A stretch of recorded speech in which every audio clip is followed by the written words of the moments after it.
Welcome back to Screaming on the Inside. I'm Lee Spinks. I'm the admissions supervisor for UKAT Treatment Centres. In this episode, I'm very lucky to have a special guest and a long-time alumni member, musician and singer Ella Hayes. Welcome to the podcast, Ella. Hi, thank you. Thank you very much. Oh no, thank you so much for joining me. I've really been looking forward to talking to you today. So, are you okay to sort of tell me what it was like before you came into treatment, your experience towards the end of your using?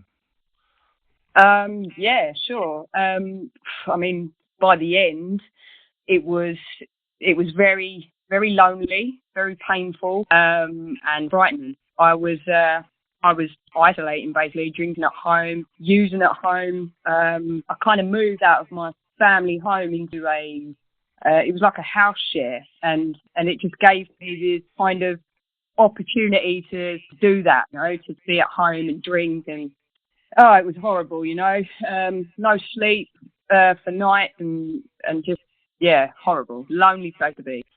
Yeah, I feel you there. I know it can be. I think everybody gets to their own.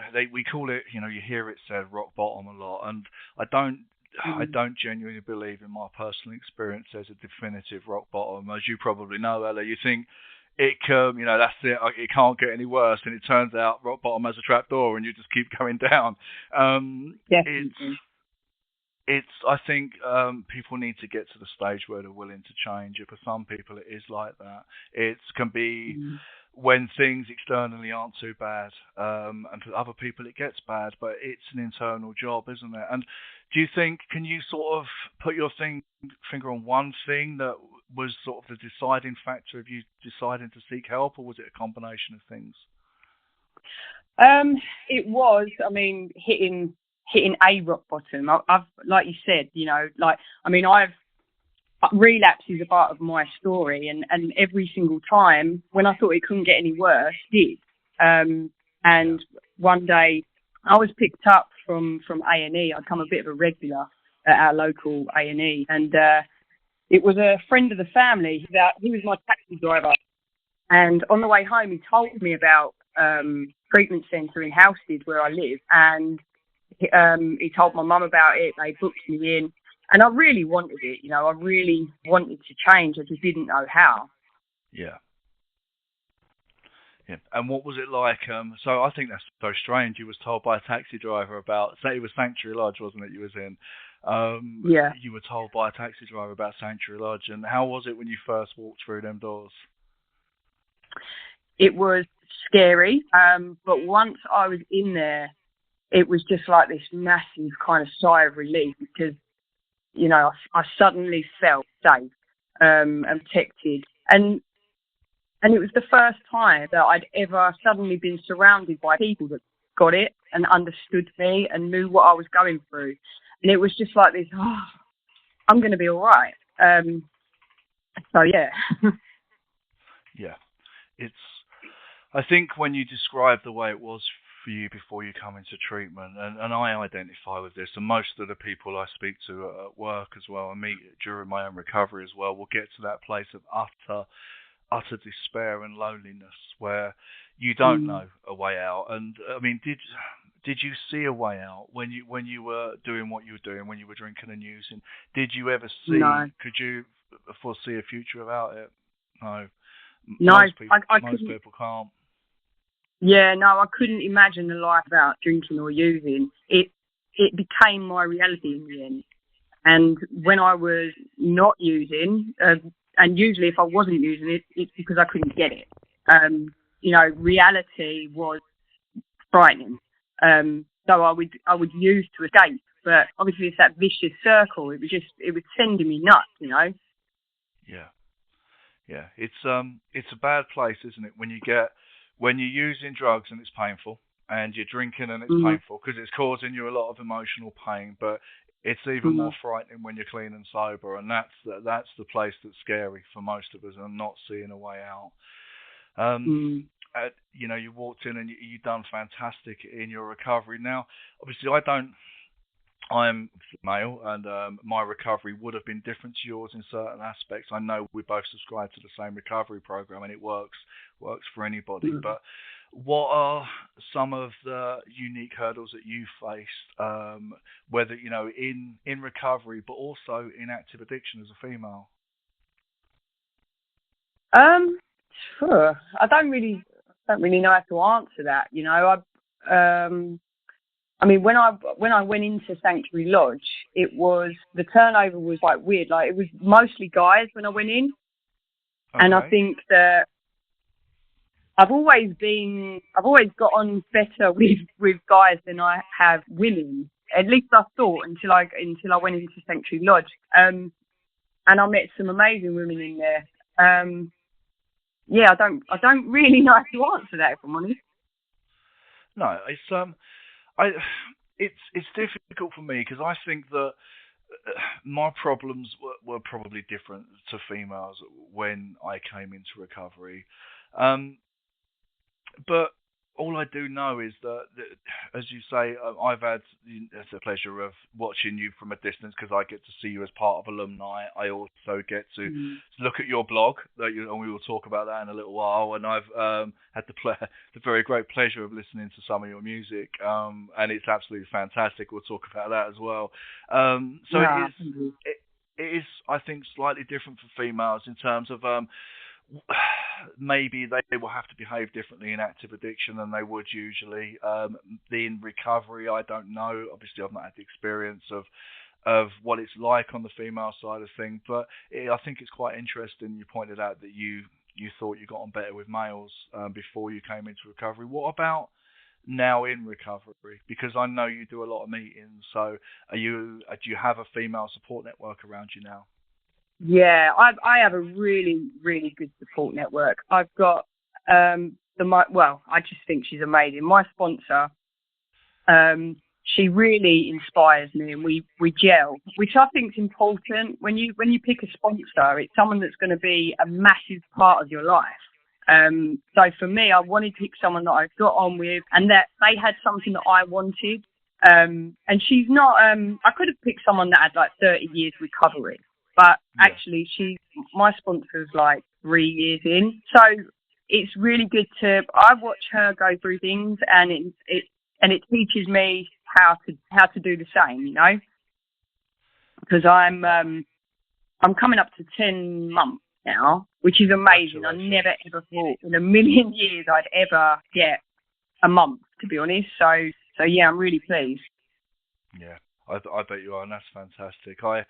I remember coming into recovery, and I would look at someone with your time, and it just Mm.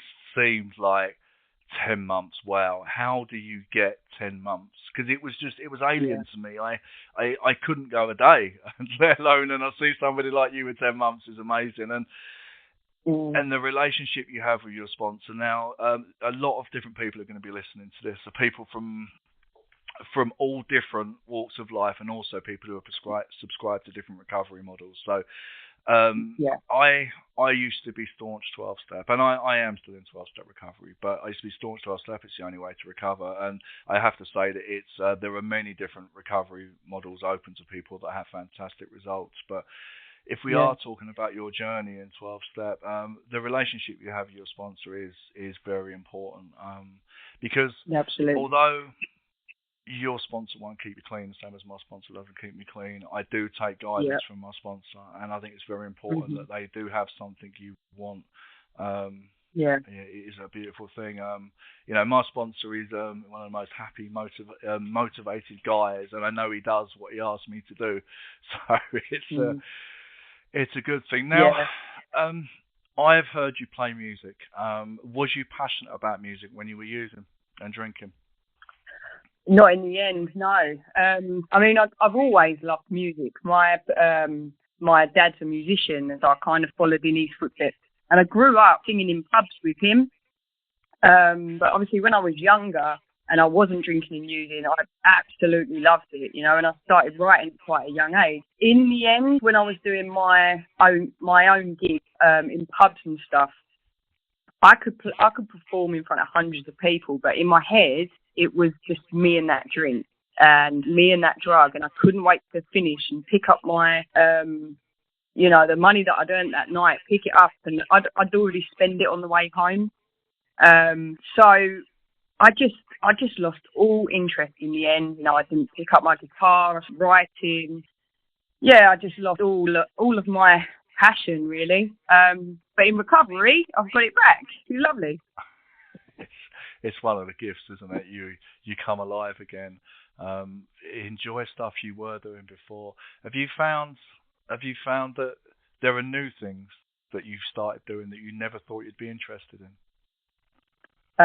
Yeah. So music wise, it was actually Sanctuary Lodge that put me in contact with these guys, and it's a charity called We Are Not Saints. And basically, they're like a mini record label that support musicians in recovery. Um, so I'm kind of working on writing some songs for that, and fingers crossed, when lockdown does eventually lift, we can get together and do some recording and start working together. Fantastic. Fantastic. It's that energy you have. It's this when I say recovery is attractive, I mean Mm. recovery is really attractive. The energy that you give off, it's what No. inspires people. No, it is. You know you come. So you've been to rehab. You know you've been, and we'll talk a bit about Sanctuary Lodge in a minute. But you've been to rehab, but Mm. you've come out and you've engaged in recovery. You're going to get people come into the meetings that you go to that are fresh in, that are miserable, do not see a way out, and then they meet somebody like you, and Yeah, it's just bang. It's like this is what's on offer because it isn't about big houses, fast cars, loads of money in the bank. It's what you're that's giving off right. because you have something internally, and that's the thing about Yeah, I recovery, and mean, I that's what I think, love. yeah, I think it is so important to show, you know, recovery is hard. Don't get me wrong. There are days where it's difficult, but it's nowhere near as hard as active addiction. That is very, very hard. And I think it's important to, you know, talk about the good things in life and the things you get back. You know, my life has completely turned around from what it was. You know, it's like it's just made a U-turn, and I'm enjoying life. Yeah, you can hear it in your voice. You can really hear it in your voice, and that's I mean that is the foundation that you got in rehab, but it's also to do with the work you're putting in now, and it's just Yeah, amazing. So, what was Sanctuary Lodge actually like for your whole treatment? Because you were with us a while, wasn't you? I was. Sanctuary Lodge was one of the best and most life-changing experiences I've ever had. It was, I think, I unlocked something in there. There was like I unlocked this part of me in there that I didn't even know existed. And once I put the drink and the drug down, I found this new part of me, and it wasn't a new part of me. It was always there. Um, but I realised that I was all right. I was a good person, really. I just wasn't very well. And you know, I love it. The staff at Sanctuary Lodge are amazing. The therapists are just, you know, and I'm gonna name drop, but Jenna was my vocal therapist, and that woman has helped me so much, and also Tracy as well, because I do take advantage of the aftercare every Friday. Whether I'm in a good place or not, it helps me, you know, and Tracy's been amazing. So I've just got love for the place. And because it's in the town that I live, it's literally like a 1 minute walk from my house, and it's in the park where I walk my dog. So I still just Wow. feel very close to it, you know. Yeah, and they'll love hearing their names on here as well because it is nice. It's this is what I do for a job. It's my Mm, career, but it is also lovely to get to speak to people like yourself and the alumni guys that yeah. call in, and I even see some of them in meetings, and to see the change. It's like I didn't actually have any involvement in your booking into treatment, but Right. I do sometimes speak to people who call up and you don't recognise them. It's night and day. You've spoken to them Mm, before, and you know them, but they sound mm, different. They just sound alive. yeah. It's a true gift. I just think it's an absolute miracle what I see because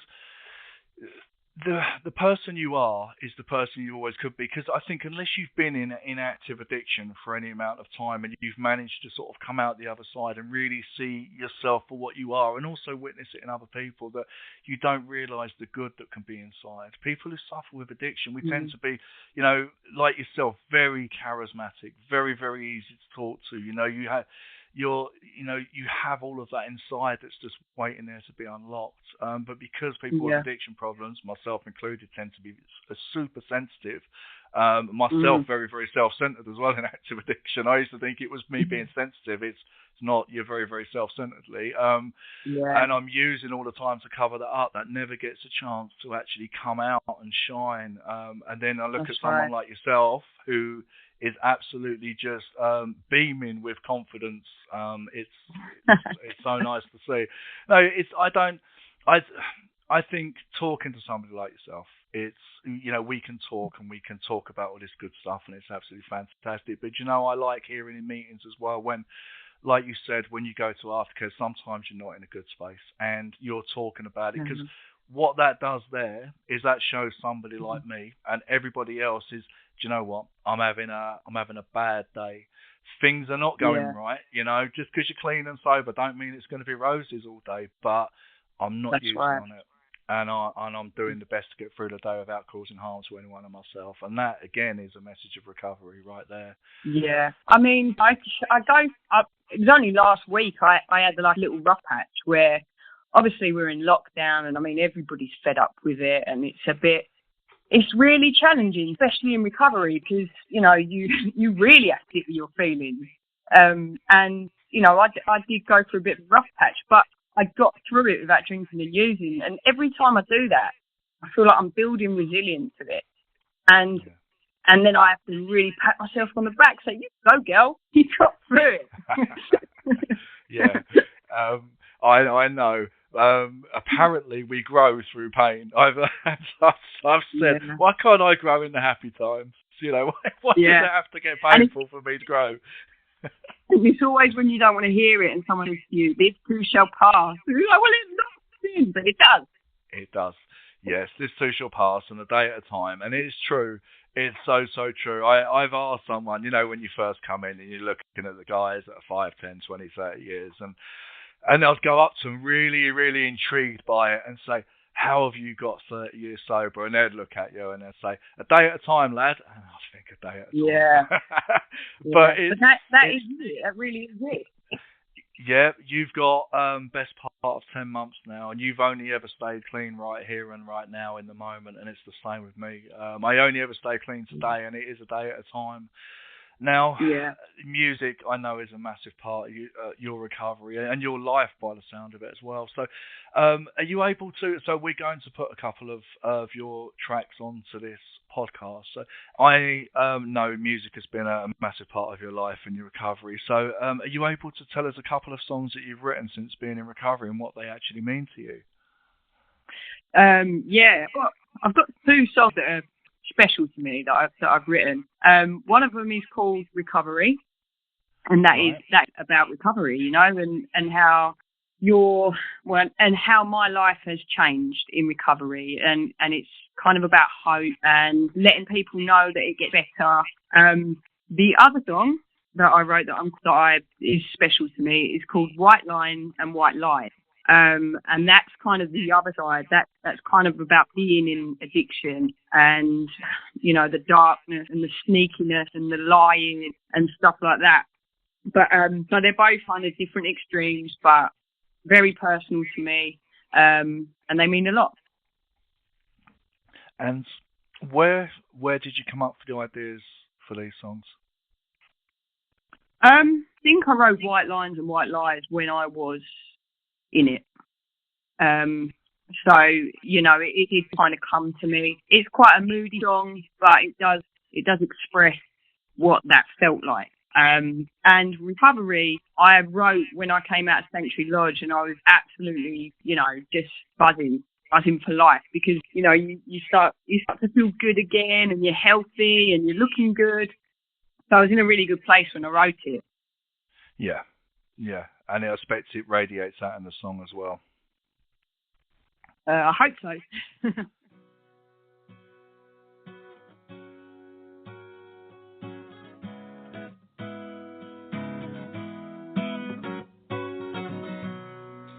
All my life I've been terrorized by the lies my head told me. Just like my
I was drowning in my own tears, but you helped me see I was teachable, and now I can't face my fears. One day at a time, I'm gonna make it the habit of a lifetime, and now I'm gonna break it.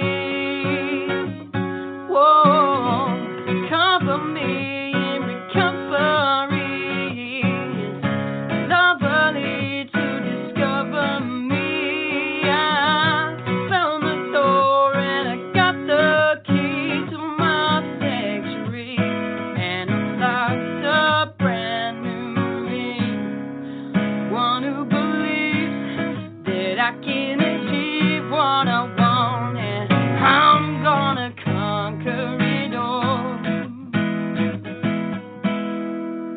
Whoa, cover me in recovery. It's lovely to discover me. I found the door and I got the key to my sanctuary, and unlocked a brand new me. Cover me in recovery. It's lovely to discover me.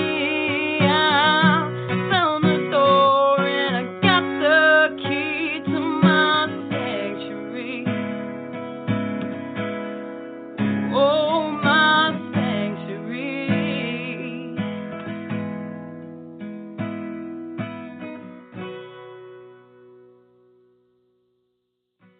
Now, Yeah. you've mentioned a couple of times actually, I think, lockdown and how this has been for anyone. Now, since coming out of Sanctuary Lodge, have you been able to engage in face-to-face, or has it all been Zoom recovery meetings? It's been Zoom mainly. I mean, when I first came out of Sanctuary Lodge, I was doing 90-90, and I was really going for it. You know, I was doing 2 meetings a day. My friend in the fellowship was giving me lift to these meetings, and then lockdown happened, and they had to close. Yeah. And yeah, I really, really struggled. I did slip up, actually. I did relapse. And it got very, very dark, very, very quickly. But I came out of it, and yeah, I logged into Zoom, and I started doing 2 meetings a day, every day. And I love it now. I really like Zoom. I hope that even when the face-to-face meetings do open properly again, I hope they still keep Zoom. It's just been brilliant for me. Like, I love it. Yeah, I agree. I think they will as well. I think there's going to be a lot of hybrid meetings going on, where I know of some that are face-to-face and on Zoom, and I think that'll definitely be the way forward. And I'm the same, because I work funny shifts, quite unsociable hours sometimes. Zoom's been perfect for me to be able to hit meetings before work or after work. Do you mind me asking, and first of all, the relapse. Now, you picked up, you come straight back into recovery. Relapse happens. Now, addiction can be left untreated. It is a relapse condition. I understand that. I most certainly didn't get clean the first time I tried.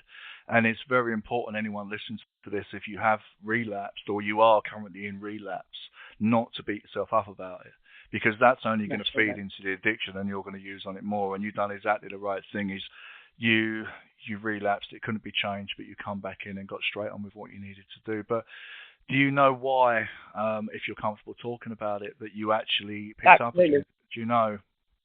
Yeah.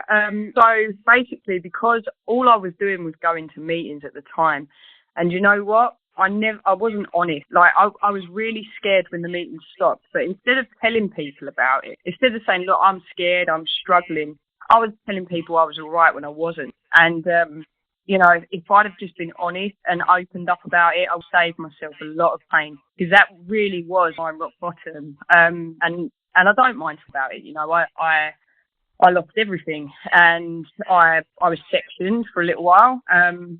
And I just went mad. I mean, and that's exactly what I did. I beat myself up about it. But I phoned Sanctuary Lodge one day, and I got through Jenna. And to be honest with you, I don't know what she said to me, and I don't know what I said to her, because I was in such a mess. I just know that something clicked in that phone call. Something clicked, and then that was it. I was logging on to Zoom. I got in touch with my sponsor, and I just thought, you know what? I'm not gonna do this anymore. I just have to keep putting one foot in front of the other, one day at a time. Yeah. And that's just what I did, you know. And I don't promote relapse. And to be honest, I get a little bit worried when people say to people, well, relapse is a part of recovery. That's quite a dangerous thing to say to a recovering addict, I think. I think if you're heading for a relapse, I think relapse is a lack of recovery, and I think if you feel like you're heading for one, there's something you're not doing. And that's when you need your support network. That's when you need to phone people. That's just my experience. But, you know, I look at that relapse as, I'm kind of grateful that it happened, because it was so terrifying that I don't ever want to go back that place. So I treat my recovery very seriously, and, you know, I work it every single day. Yeah, thank you for being so honest. And I sort of have to agree with you on that respect. I don't get involved a lot with social media. I have got into the ring with people on social media where they've said things like addiction is a choice. You know, you come and do my job for a few weeks and you'll find out that addiction really isn't a choice. Addiction is an illness, and it's chronic, and it kills people. And then I hear people say relapse is part of recovery, and I've got into the ring with people in this before as well. Now, relapse is a part of some people's journey, and it's a part of my journey. And if people are honest with themselves, it's a part of most people's journey when they really have that honest desire to stop and they can't, and they're in relapse mode all the time. It's a part of the journey, and it's not for you to beat yourself up for, but it's something that can be avoided. And I liked what you said about honesty. Now, most people, like you said, were before you came into Sanctuary, the way you were isolated, the way you feel alone. It's the way most people end up in addiction. I could have been in a room full of people, and I had my family around me when I was using at the end. I had a partner, and I had one of my children living with me, but I felt alone. I could be sitting in a room full of people, and I could feel alone and isolated, and I never spoke. I never was honest about my feelings. I was the type of guy where I could be walking down the street homeless, and you'd say, Lee, how you doing? And I'd be, yeah, no, I'm sweet, thanks, mate. And inside I'm dying, and inside I want help. So that honesty of, you know what, I'm not okay, and I need help, that's such a big thing. Yeah, give people a chance to help you, because people want to help. You know what I mean? My family were just, in the end, I mean, it wasn't that they gave up. They never stopped loving me, and they didn't give up. They just didn't know what to do. No. You know, they didn't know how to help. Yeah. No, I know. And it's, even if your family were fully qualified, you know, even if you had psychotherapists as parents, and I think because you're so close, it would have been hard for them to help you anyway. But it's people, I don't know what sort of looks you used to get, Ella, but I used to get the type of looks off my partner at the time, like, what are you doing? Why have you done it again? And I didn't have a clue. It's like 2 days ago, I was planning on staying clean forever, and now I'm using again. No, I think it's the reason, well, for myself, that, you know, 12-step recovery, smart recovery, you know, other recovery support groups, they work so well. Because if I go to someone like you and say, do you know what, I'm not having a great day, and I tell them how I'm feeling, they've probably experienced it themselves in recovery. Exactly. Yeah. And, you know, what you were saying about those looks as well, and it was like a vicious circle. The more I hurt people around me, the more I hated myself. So the more I used, you know. But it's so refreshing to be in their good book today. It's so good. I can imagine it must be. I can imagine, because your family recover as well, don't they? Your family recover from you, you know, because I know mine have recovered from me. Now, Yeah. moving on to actually families. Now, relationships, they get very damaged in active addiction. Our personal relationships. Now, how has it been with your peer group, with your friends, with your family since you've been in recovery? How have you managed to rebuild them? And actually, have you managed to rebuild them all? So it took time, especially in the beginning, because I think because I had relapsed, multiple times. Words were just kind of obsolete, and it was all about action.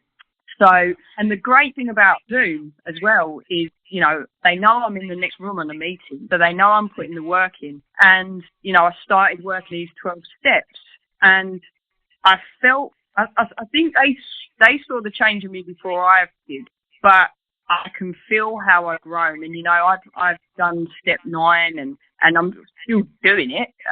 But I've made amends with people and I've written so many letters, but the relationship, particularly my parents, they're the people that I hurt the most, other than myself.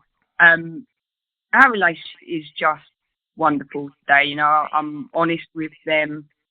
They've had their chance to tell me how I make them feel, and it's hard to hear because I love, they're my parents, but yeah, things are just different now. As long as I'm still doing stuff and putting in the action, they're happy, so I'm happy. And also the idea that, because there was a point I thought, well, my parents are going to get old one day, and when I was in the dick, thought, well, I'm not ever going to be able, I'm not able to ever look after them, but now I am, and it's just nice. I can be there for my parents, so it's lovely. Friends I've reconnected with that are so supportive, not just people in the fellowship, like, old school friends and stuff like that. Brilliant. Yeah, it's one of the gifts. It really is one of the gifts, and there are so many gifts to being clean. When you get clean, I used to think, and I hear a lot. Actually, it's this is it, life's over, and I say, what you're going to lose being clean is you're going to lose the self-loathing. You're going to lose all that depression and anxiety all the time.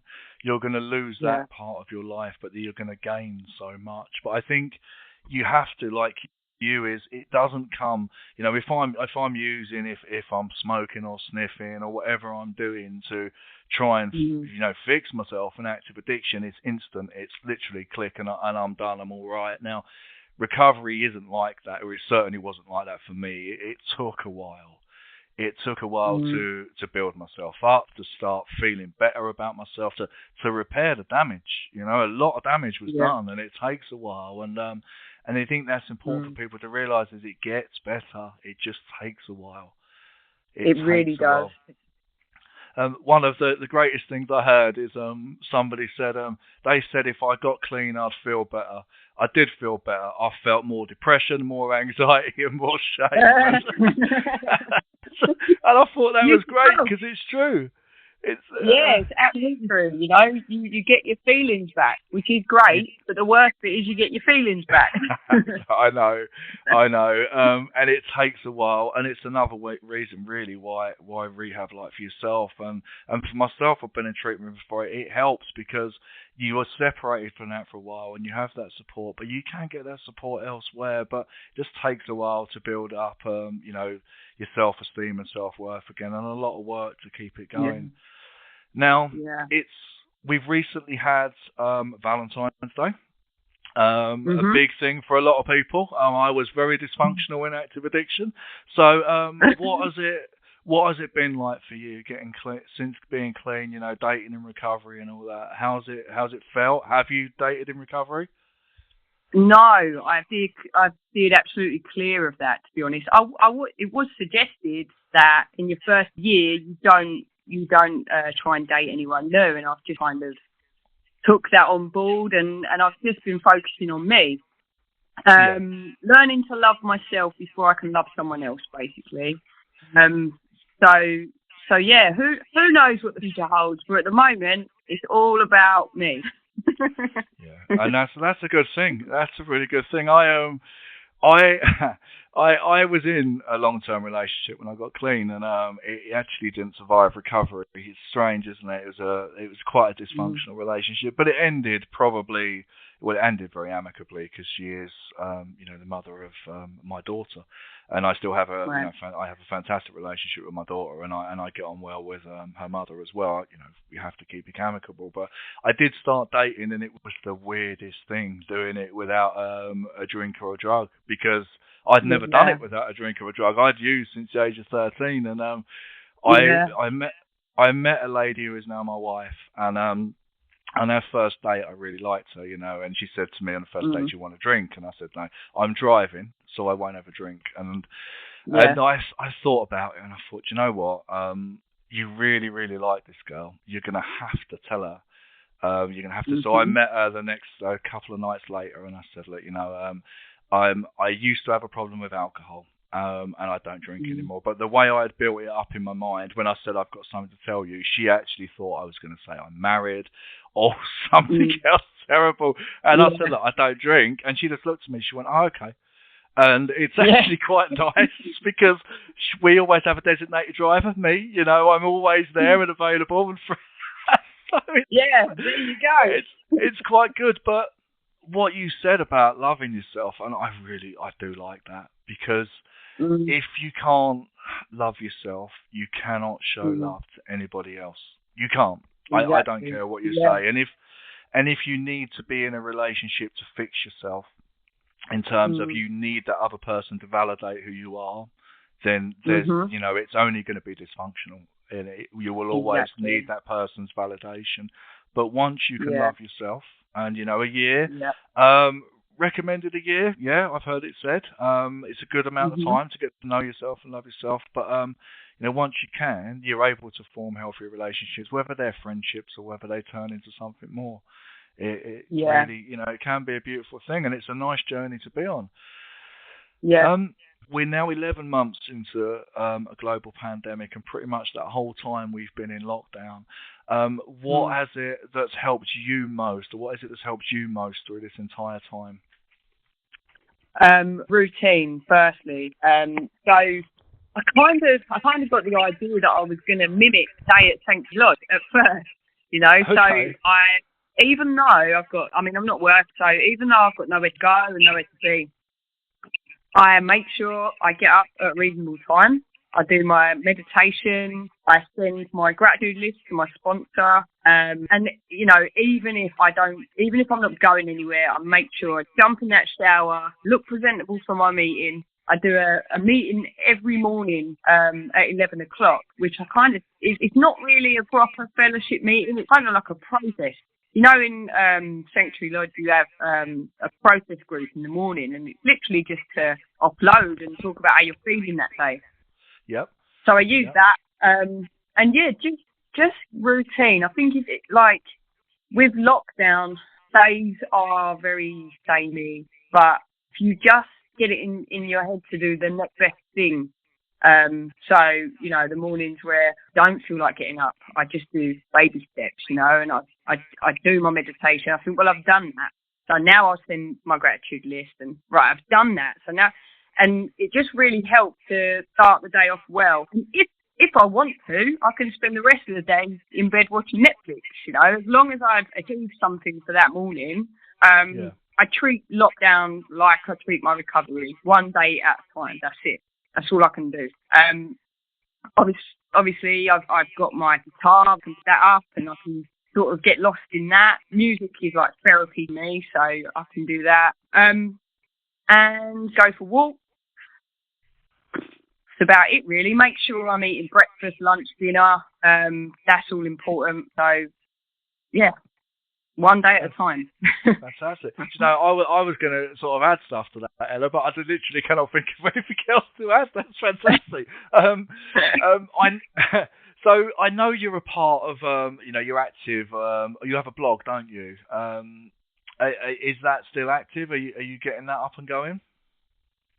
So, yeah, I've got this little blog on Facebook, which really I just kind of used it. It's like the people that follow it are sort of loved ones, other people that I met in Sanctuary Lodge, and it's just kind of keep them in the loop of how I'm getting on. And I do get people that share their stories with me, and I post them. I think it's important to share like success stories so that other people can see that, you know, it's possible to recover. But I don't really use that much. I have started a bit of a TikTok journey, to be honest, and I use that a lot more than Facebook. But that kind of more. I've got quite a few followers on there, and it's basically like a big recovery sober community that I'm involved in on TikTok. Okay, I'm at the age where we don't use TikTok. Or maybe it's just because I'm a dinosaur when it comes to technology. I don't know. Yeah, well, so my friend she's not in recovery, but she's all into spirituality, and she's been through her stuff, and she's got a bit of a journey. She kind of gave me the idea.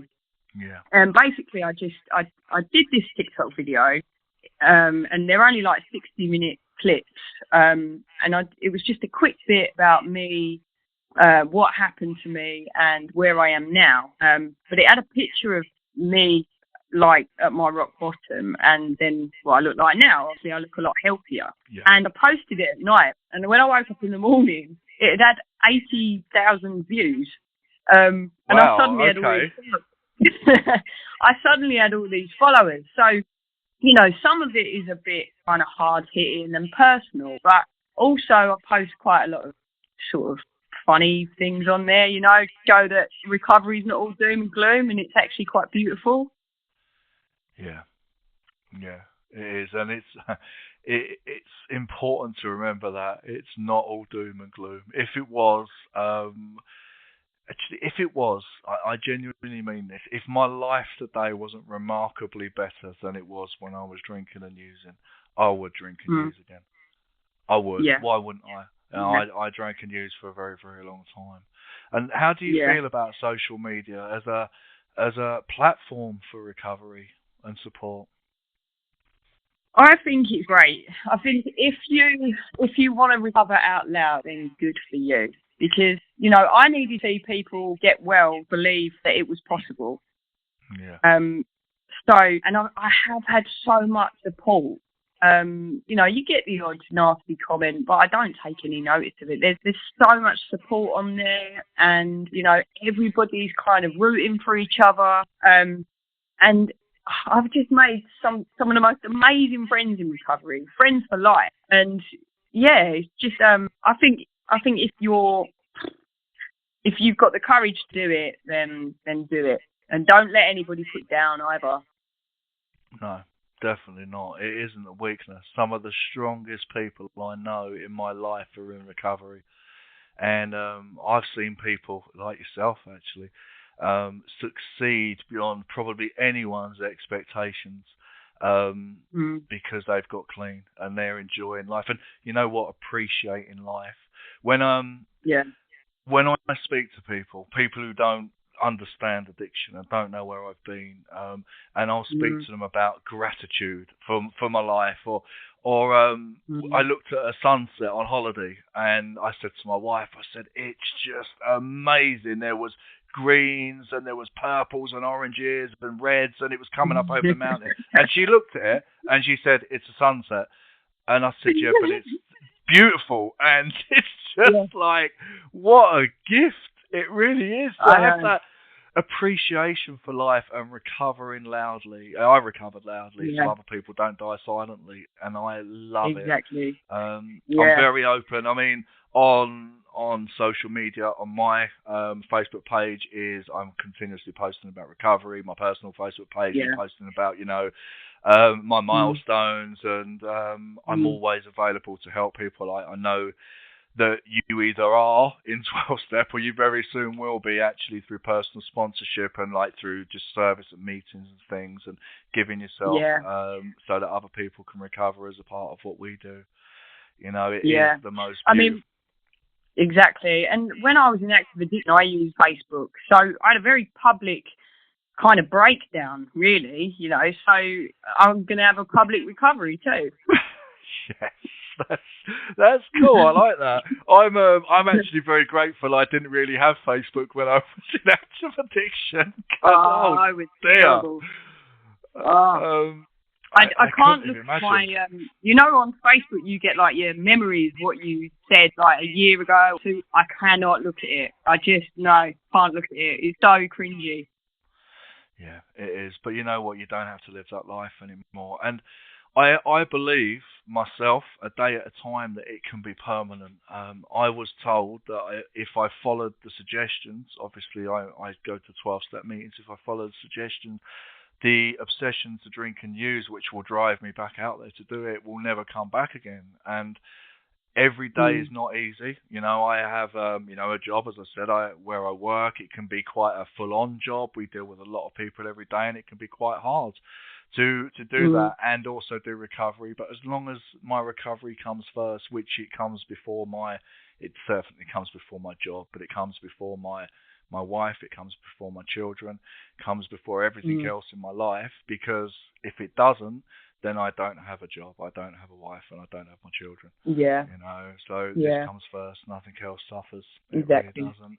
Well, Ella, I honestly mean this, it's been an absolute pleasure talking to you today. And when you, thank you. after the pandemic, when you play a gig, I'm going to be there. I'm going to come and listen to you play. That's it. You're on, definitely. No, definitely. You can keep in contact with me now. You can. Now we've spoken. It would be nice to actually, follow your journey and come and see you play. Have a bit of fun. Yeah, lovely. Lee, thanks so much for having me. And I just want to thank one last time, not only Sanctuary Lodge, but UKAT as well. You guys have really been so supportive to me. And I probably wouldn't have got through this year without you. So thank you so much. Oh, bless you. Honest, it makes my job, and I know the whole team's job, worthwhile when we hear. Not, it is nice to get the praise, but more importantly to witness your return to life. Yeah. It's it makes the job worthwhile. Now, thank you so much again. It's been absolutely fantastic. Thanks. Thank you.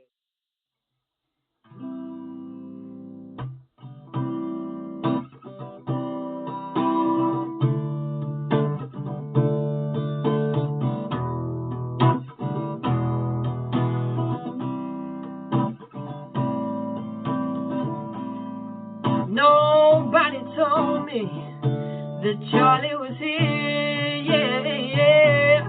Oh, it's just like it to tag along. No. The people get weak when Charlie is near, yeah. Oh, it's the same old song. And all of my friends want Charlie around, yeah. He'll keep the party till the break of dawn. But he'll turn your life upside down, yeah. He'll make you wish that you were never born. And we'll get by, getting high,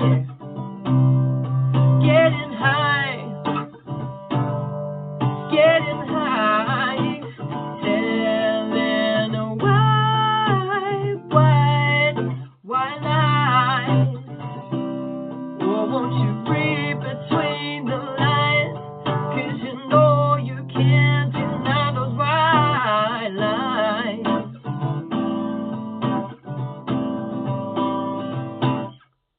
He'll chew you up and spit you out.